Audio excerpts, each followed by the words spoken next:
各位親愛嘅朋友同埋主內嘅弟兄姊妹，你哋好。我今日又要介紹一個人物，係一位粵裔嘅姊妹啊。咁佢就而家喺布里斯本。咁我點樣識佢嘅呢？係一個好偶然嘅機會。2018年呢，我哋有機會去到布里斯本，有差唔多整整1年喺嗰個越南教會度參與服侍。咁當時呢，有個主日，我就負責講道。我講道嘅時候就用咗其中一節聖經，就係喺士師記18章第3節嘅。咁只係問咗3個問題，喺呢節聖經裏邊咁樣講，係話邊個領你嚟到呢處？你喺呢度要做乜嘢？你喺呢度又要得啲乜嘢？咁我就照講。講完之後呢，當日第一有一個新朋友，咁就係呢個越南嘅姊妹，咁佢聽咗啦。咁跟住冇幾耐。神嘅說話就喺生命裏邊起咗一個嘅改變吓，咁應該你聽佢嘅改變咧，佢好似坐過山車咁樣吓，又高又低又得，又高又低。你聽佢講，盼望你從佢嘅見證裏邊去睇到上帝點樣去憐憫一個人。So hi, my name is Norelle, and I wanted to share with you a little bit about me and my story of faith. So when I was young, I went to church with my father and my 2 brothers in the age of 5. And I attended Sunday school, and we did all the things that were expected of us as a family, Christian family. And when I got to teenagers, around about 13 years old, I started to look around and I saw the people, particularly the leaders in my church, and I started having questions. And then when I asked questions, people weren't able to answer me very well.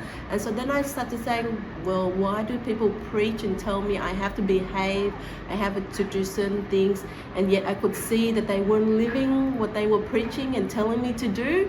And so I was saying, why is God allowed these hypocrites to be in the church? And so that affected my faith a lot. And so I started to pull away from the church and away from God. And so I stopped believing that God was fair and just.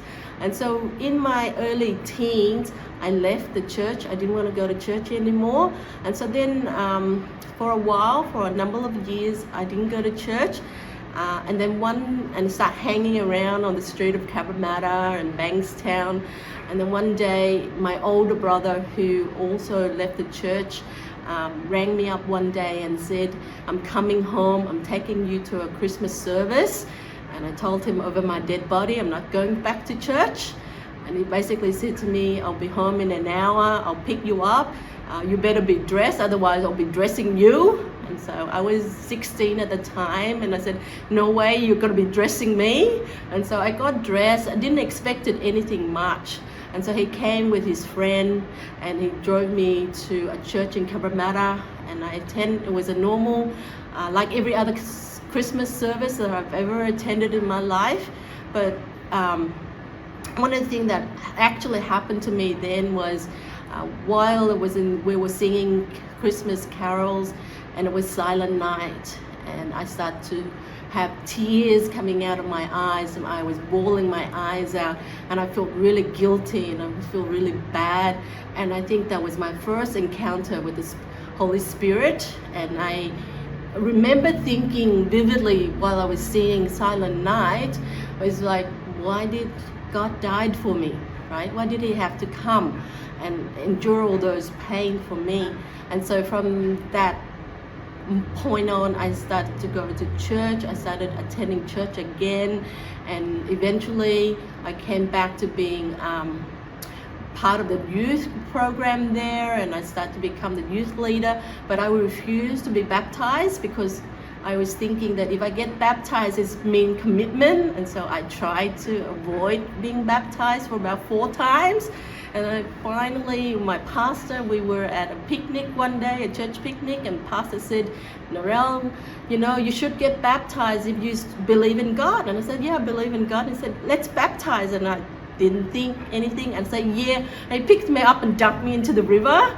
And I remember it was a river in Bankstown, and that's how I got baptized. And from then on, I walked with God, and I remember I was 18, and I had the word of prophecy being spoken over me. And I remember Pastor Barclay said, God has plans for you. It gave you all these talents because he was going to use you for building the kingdom. And so I was overcome with emotion, so I declared myself that I was going to give my life to the Lord. And then Pastor Barclay prayed over it.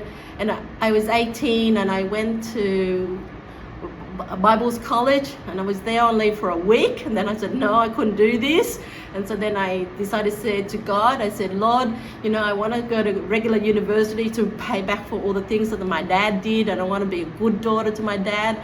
And so I went to a regular university, and I graduated, and I entered into the corporate world, and I started to climb the corporate ladder for the next 25 years. Totally forgot about my promise to God.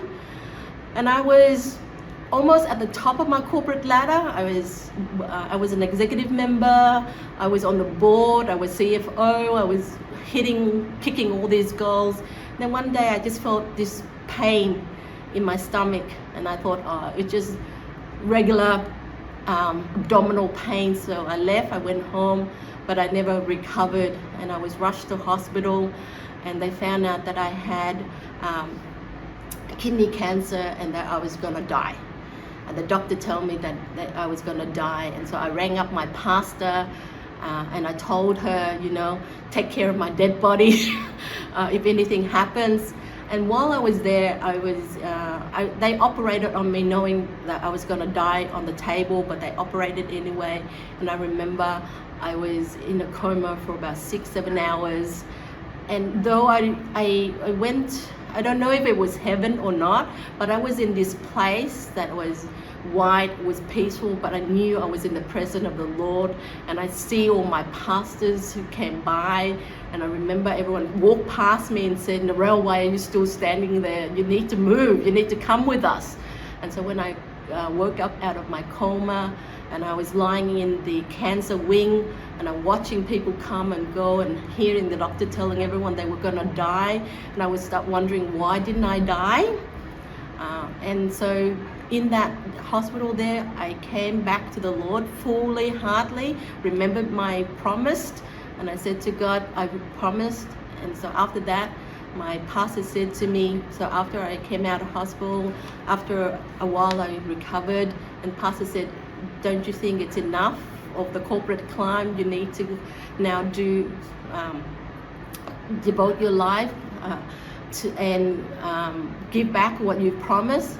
And so after a year of deliberation, I gave up my corporate job. And so then I now work, volunteer, I travel here and there, and went back to Bible college and start to devote myself to the Lord. And even though I did have worries about how do I raise my 2 daughters and all that, but God has provided. I didn't have to worry and all that sort of stuff. And so I traded the corporate ladder for the Pilgrim's Progress. And so now I'm full-time working in a ministry in a voluntary capacity. And I attended Bible college. And so I have no future direction as to where or what I want to do. All I know is that if God has a plan and He rescued me and He saved me from certain death, then I'm in His hands, and He's the potter, I'm the clay. And so wherever He sent me, however He molds me, that's how I was going to be. 各位親愛嘅朋友同埋主內嘅弟兄姊妹，我唔知你聽咗之後你嘅感受係點樣？我只係感覺到上帝真係好憐憫我哋啲無知嘅人特別喺呢個姊妹嘅身上。佢仲有好多好精彩嘅，以後有機會再請佢錄，我哋同你嚟到去分享。你聽完之後，你有咩感受呢？你想唔想真係謙卑自己，打開你嘅心房，接受耶穌基督，讓你嘅人生都有一個改變？如果你真係願意嘅話，請你跟我一齊祈禱。親愛嘅主耶穌，我多謝你，因為你係一位奇妙嘅救主，你唔會嫌棄任何一個人。求你呢個時候憐憫我，我願意相信你，求你引導我過一個有意義嘅人生。我多謝你，咁樣祈禱奉耶穌基督嘅名，阿門。願上帝賜福你，我哋下次再見。